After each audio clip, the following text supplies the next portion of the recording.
ಜ್ಞಾನದಿಂದ ಎನ್ನುವ ವಿಶ್ವವಾಣಿಯನ್ನು ಈ ಲೋಕಕ್ಕೆ ನೀಡಿದಂತಹ ಮಹಾತ್ಮ ಕನಕದಾಸರನ್ನು ನನ್ನ ಹೃದಯ ಮಂದಿರದಲ್ಲಿ ಸ್ಮರಿಸಿಕೊಂಡು ಇಂದಿನ ಶ್ರೀ ಕಾಯಿನೆಲೆ ಮಹಾಸಂಸ್ಥಾನ ಕನಕ ಗುರುಪೀಠ ಶ್ರೀ ಕ್ಷೇತ್ರ ಕಾಯಿನೆಲೆ ಇವರ ಸಂಯೋಗದಲ್ಲಿ ತಲ್ಲಣಿಸದಿರು ಮನವೇ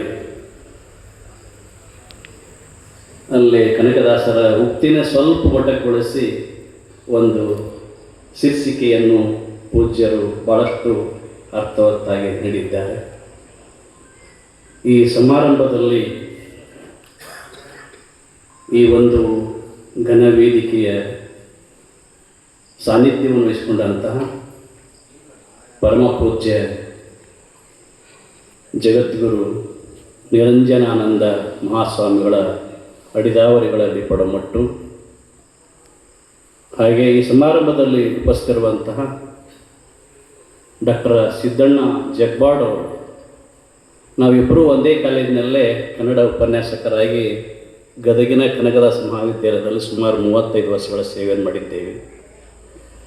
ಅವರು ನನಗೆ PhD ಮಾರ್ಗದರ್ಶಕರು ಹೌದು, ಮತ್ತು ನಾನು ಸಹಿತ ಮತ್ತು ಅವರ ಮಾರ್ಗದರ್ಶನದಲ್ಲಿ ಮಾಡಿದ ಬಳಿಕ ನಾನು 3 ಮಂದಿಗೆ PhD ಮಾರ್ಗದರ್ಶನ ಮಾಡಿದೆ. ಅಂತಹ ಒಂದು ಸೌಭಾಗ್ಯ ಇಲ್ಲಿ ಗುರು ಶಿಷ್ಯರ ನಮ್ಮ ಸಂಬಂಧ ಇದೆ. ಈಗ ಸುಮಾರಾಗಿ ನಾವು ಸುಮಾರು 40-50 ವರ್ಷಗಳ ಒಂದು ಸಂಬಂಧ ಇದೆ. ಯಾಕಂದರೆ ಬಹುತೇಕವಾಗಿ ನಾವು ನಮ್ಮ ಕಾಗಿನೆಲೆ ಸಂಸ್ಥಾನ ಪ್ರಾರಂಭ ಸಂದರ್ಭದಲ್ಲಿ ಸಹಿತ ಹಿರಿಯ ಆಚಾರ್ಯದ ಸಂದರ್ಭದಲ್ಲಿ ನಾವು ಮೊದಲೆಲ್ಲ ಬರ್ತಿದ್ವಿ. ಅವಾಗ ಅದಕ್ಕೆ ಒಂದು ಹಳೆಯನದಂಥ ಒಂದು ಸಂಬಂಧ, ಇಲ್ಲಿ ಬೇರುಗಳು ಮತ್ತೆ ನಮ್ಮನ್ನು ಇಲ್ಲಿಗೆ ಪೂಜ್ಯರ ಒಂದು ಸನ್ನಿಧಿ ಇರಲಿಕ್ಕೆ ನಮಗೆ ಅನುವು ಮಾಡಿಕೊಟ್ಟಂತಹ ಪರಮ ಪೂಜ್ಯರಿಗೆ ನಾನು ವೈಯಕ್ತಿಕವಾಗಿ ಮತ್ತೊಂದು ಸಾರಿ ಅಭಿನಂದನೆಗಳನ್ನು ಸಲ್ಲಿಸಿ, ವೇದಿಕೆ ಮೇಲೆ ಉಪಸ್ಥಿತಿರುವಂತಹ ಇನ್ನೊಬ್ಬರ ನಂದಿಗಾವಿಯವರೇ, ಹಾಗೆ ಈ ಒಂದು ಕಾರ್ಯಕ್ರಮದಲ್ಲಿ ಉಪಸ್ಥಿತಿರುವಂತಹ ಬಹುತೇಕವಾಗಿ ಹಾವೇರಿ ಜಿಲ್ಲೆ, ದಾವಣಗೆರೆ ಜಿಲ್ಲೆ, ಬಹುತೇಕವಾಗಿ ಸುತ್ತಮುತ್ತಲಿನ ಎಲ್ಲ ಜಿಲ್ಲೆಗಳಿಂದ ಆಗಮಿಸಿದಂತಹ ಎಲ್ಲ ಸಂಘ ಸಂಸ್ಥೆಗಳ ಅಧ್ಯಕ್ಷರುಗಳೇ, ಅಭಿಮಾನಿಗಳೇ ಹಾಗೂ ಭಕ್ತರೇ, ವಿದ್ಯಾರ್ಥಿನಿಯರೇ, ವಿದ್ಯಾರ್ಥಿಗಳಿಗೆ ತಮ್ಮೆಲ್ಲರಿಗೂ ನಾನು ಈ ಶುಭ ಸಾಯಂಕಾಲದಲ್ಲಿ ತಮ್ಮೆಲ್ಲರಿಗೂ ವಂದಿಸಿ 2 ಮಾತುಗಳನ್ನು ಆಡಲಿಕ್ಕೆ ಬಯಸ್ತಾ ಇದ್ದೇನೆ. ಈ ಬಹುತೇಕವಾಗಿ ಇತ್ತೀಚಿನ ದಿನಮಾನಗಳಲ್ಲಿ ಓದುವ ಸಂಸ್ಕೃತಿ ಮತ್ತು ಕೇಳಿಸಿಕೊಳ್ಳುವ ಸಂಸ್ಕೃತಿ ಕಡಿಮೆ ಆಗುವಂತಹ ಒಂದು ಸಂದರ್ಭ ಇದು. ಅಂತಹ ಒಂದು ಸಂಕೀರ್ಣ ಸಮಯದಲ್ಲಿ ನಮ್ಮ ಪರಮ ಪೂಜ್ಯರು ಭಾಳಷ್ಟು ಯೋಚನೆ ಮಾಡಿದ್ದಾರೆ ಅನ್ನಿಸ್ತದೆ ನನಗೆ. ಯಾಕಂತಂದರೆ ಇಂದಿನ ಯುಗ ಮನಸ್ಸು ತಲ್ಲಣ, ಅದಕ್ಕೆ ಇದು ಕೊಟ್ಟಂಥ ಶೀರ್ಷಿಕೆ ಭಾಳಷ್ಟು ಅರ್ಥಗರ್ಭಿತವಾಗಿದೆ ನೋಡಿ. ತಲ್ಲಣಿಸದಿರು ಮನವೇ, ಮನಸ್ಸು ಭಾಳ ಚಂಚಲ, ಮನಸ್ಸು ಭಾಳ ಚಂಚಲ. ಅದಕ್ಕೆ ಬಸವಣ್ಣವರು ಮನವೆಂಬ ಮರ್ಕಟ ಅಂತ ಹೇಳ್ತಾರೆ. ಮನಸ್ಸನ್ನು ಮಂಗ್ಯಾಗ ಬರುತ್ತೆ ಮಾಡ್ತಾರೆ. ಮೊದಲ ಮನಸ್ಸು ಮಂಗ್ಯ ಇದ್ದಂಗೆ, ಮಂಗ್ಯಾಗ ಸೆರೆ ಕೊಡಿಸಿದ್ರೆ ಏನಾಗ್ತದೆ, ಮತ್ತೊಟ್ಟು ಹಾರಾಡಕ್ಕೆ ನಿಂತಿರ್ತದೆ. ಆ ಹಾರಾಡುವಂತಹ ಮನಸ್ಸಿಗೆ ಒಂದು ಚೇಳು ಕಡಿಸಿಬಿಟ್ರೆ ಇನ್ನೂ ಹಾರಾಡಕ್ಕೆ ನಿಂತಿರ್ತದೆ.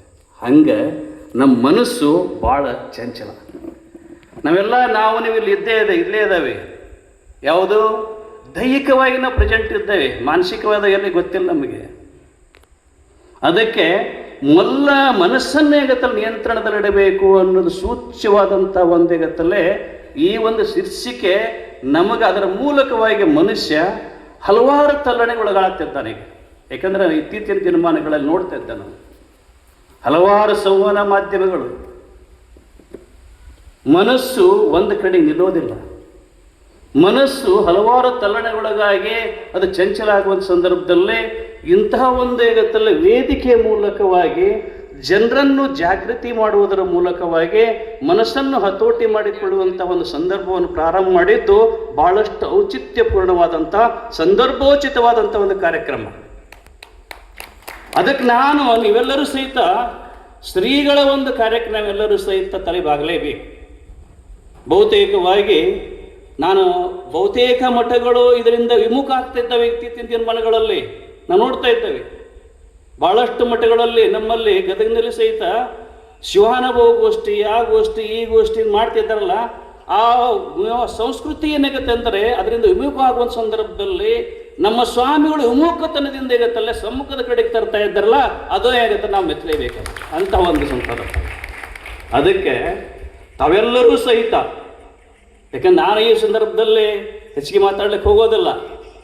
ಈಗ ನಮ್ಮ ಗುರುಗಳೇ ಡೊಳ್ಳಿನ ಹಾಡಿನ ಬಗ್ಗೆ ಸುಮಾರು ಆಗೈತಲ್ಲೇ ಒಂದು 5-6 ಸಂಪುಟ ತಂದಿದ್ದಾರೆ ಅವರು. ಅದ್ರ ಬಗ್ಗೆ ಆಗತ್ತಲ್ಲೇ ಈಗ ರಾಣಗಳು ಅಂತ ಬರ್ತಾವೆ, ಮತ್ತು ಡೊಳ್ಳಿನ ಹಾಡದಲ್ಲಿ ಒಂದು ಭಾಗ ಅದು. ಆ ರಾಣಗಳು ಸಹಿತ ಆಗತ್ತಲ್ಲ ಅಷ್ಟೇ ಪ್ರಮುಖವಾದದ್ದು. ಆ ರಾಣಗಳನ್ನು ಕುರಿತೇ ನಾ PhD ಮಾಡಿಸಿದ್ದೇನೆ. ಡೊಳ್ಳಿನ ಹಾಡದಲ್ಲಿ ಬರುವಂಥ ಒಂದು ನಡುವಂಥ ಹಾಡುಗಳು ಬರ್ತಾ ಇದ್ದವು. ಅದು ಹಾಸ್ಯ ಒಂದು ಯಾದಕ್ಕೆ ಅಂತಂದರೆ ರಾಣಗಳೇನು ಮಾಡ್ತಾವಂದ್ರೆ ಈ ಏಕತಾನತೆ ಮೂಲ ದೀರ್ಘವಾದಂಥ ಕಾವ್ಯವನ್ನು ಬೆಳತನಕ ಡೊಳ್ಳಿನ ಹಾಡುಗಳು ಹೇಳ್ತಿದ್ದಾರೆ ಅವರು. ಆ ಹಾಡುವ ಸಂದರ್ಭದಲ್ಲಿ ಜನರಿಗೆ ಬೇಸರ ಆಗಬಾರ್ದು, ಏಕತಾನತೆ ಉಂಟಾದ ಸಂದರ್ಭದಲ್ಲಿ ಅಲ್ಲಿ ಹಾಸ್ಯಭರಿತವಾದಂತಹ ರಾಣಗಳನ್ನು ಏನು ಮಾಡ್ತಾ ಇದ್ರು, ಹಾಡ್ತಾ ಇದ್ರು. ಅವಾಗ ಮಲ್ಕೊಂಡವರು ಸಹಿತ ಎಷ್ಟರಿದ್ದ ಹಾಸ್ಯದಿಂದ ನಗ್ತಾ ಇದ್ರು. ಅದನ್ನೇ ಹೇಗಿರ್ತಾರೆ ರಾಣಗಳು ಅಂತ ಇರ್ತಾರೆ. ರಾಣಗಳು ಡೊಳ್ಳಿನ ಹಾಡುಗಳಲ್ಲಿ ಒಂದು ಅಂತರ್ಯದ ಒಂದು ಭಾಗ, ಅಂದರೆ ಎರಡಕ್ಕೂ ಅವಿನಾಭಾವ ಸಂಬಂಧ ಇದೆ.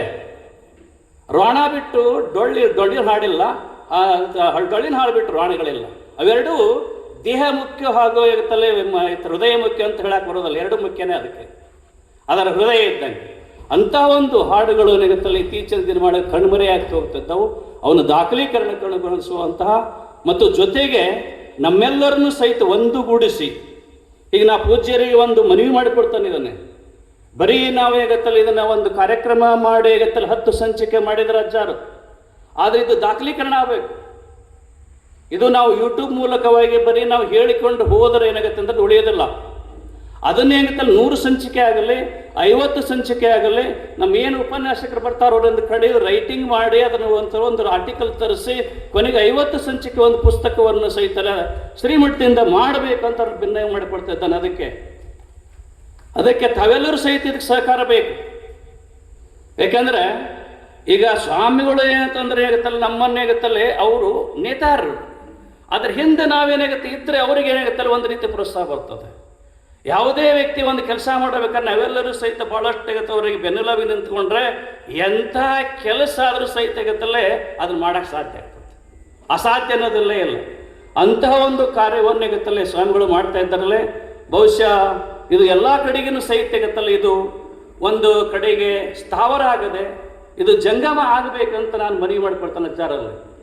ಅಂದರೆ ಇದು ಒಂದು ಕಡೆಗೆ ಆಗುತ್ತಾನೆ ಇಲ್ಲಿ ನಿಲ್ಲೋ ಬೇಡ, ಹಲವಾರು ಕಡೆಗಳಲ್ಲಿ ಬೇರೆ ಬೇರೆ ಕಡೆಗೆ ಈ ಒಂದು ಕಡೆಗೆ ಆಗುತ್ತಲ್ಲ ಹಾವೇರಿ ಆಗಿರ್ಬೋದು, ಹರಿಹರ ಆಗಿರ್ಬೋದು, ದಾವಣಗೆರೆ ಆಗಿರ್ಬೋದು, ಹೀಗೆ ಸಂಚಾರಿಯಾಗಿ ಆಗುತ್ತಲ್ಲ ಅದನ್ನೆಲ್ಲ ಮಾಡಿಕೊಂಡು ಒಂದು ರೀತಿ ಆಗುತ್ತಲ್ಲೇ ಸಮರೋಪಾದಿಯಲ್ಲಿ ಆಗುತ್ತಲ್ಲ ಇದರ ಪ್ರಸಾರವನ್ನೇ ಆಗುತ್ತಲ್ಲೇ ಮಾಡಬೇಕು ಅಂತ ಅವರಲ್ಲಿ ಮನವಿ ಮಾಡಿಕೊಂಡು, ಜೊತೆಗೆ ಇಲ್ಲಿ ನಾನು ಹೆಚ್ಚಿಗೆ ಮಾತಾಡೋಕ್ಕೂ ನಮ್ಮ ಜಗವಾಸರು ಮಾತಾಡ್ತಿದ್ದಾರೆ ಅವರು. ಯಾಕಂದ್ರೆ ಅಲ್ಲಿ ಮುಖ್ಯ ನಾನು ಸುಮ್ಮನೆ ಅತಿಥಿ ಅಂದರೆ ನಮಗೆ ಗೊತ್ತಿದೆ, ಹೊತ್ತು ಗೊತ್ತಿಲ್ಲಾರದೆ ಟೈಮ್ ಹೇಳಿಲ್ಲಾರದೆ ಗೊತ್ತಿಲ್ಲವಂತ ಬರುವಂಥ ವ್ಯಕ್ತಿನೇ ಅತಿಥಿ.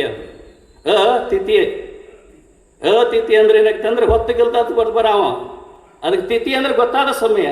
ಅತಿಥಿ ಅಂದರೆ ಗೊತ್ತಿಲ್ಲದ ಬರುವಂಥ ಸಮಯಕ್ಕೆ ಅತಿಥಿ ಅಂತಾರೆ ಅವರು. ಅದಕ್ಕೆ ನಾನು ಆಕಸ್ಮಿಕ ಅತಿಥಿ ಇದರಲ್ಲಿ. ಅದಕ್ಕೆ ಈ ಸಂದರ್ಭದಲ್ಲಿ ಪೂಜ್ಯರು ಸಹಿತ ನಮಗೇನಾಗುತ್ತಲೇ ಮಾತಾಡಲಿಕ್ಕೆ ಅವಕಾಶ ಕೊಟ್ಟಿದ್ದಕ್ಕಾಗಿ ನಾನು ಪೂಜ್ಯರಿಗೆ ತಮ್ಮೆಲ್ಲರಿಗೂ ವಂದಿಸಿ ನಾನು 2 ಮಾತು ಮುಗಿಸ್ತೇನೆ. ಜೈ ಹಿಂದ್, ಜೈ ಕರ್ನಾಟಕ.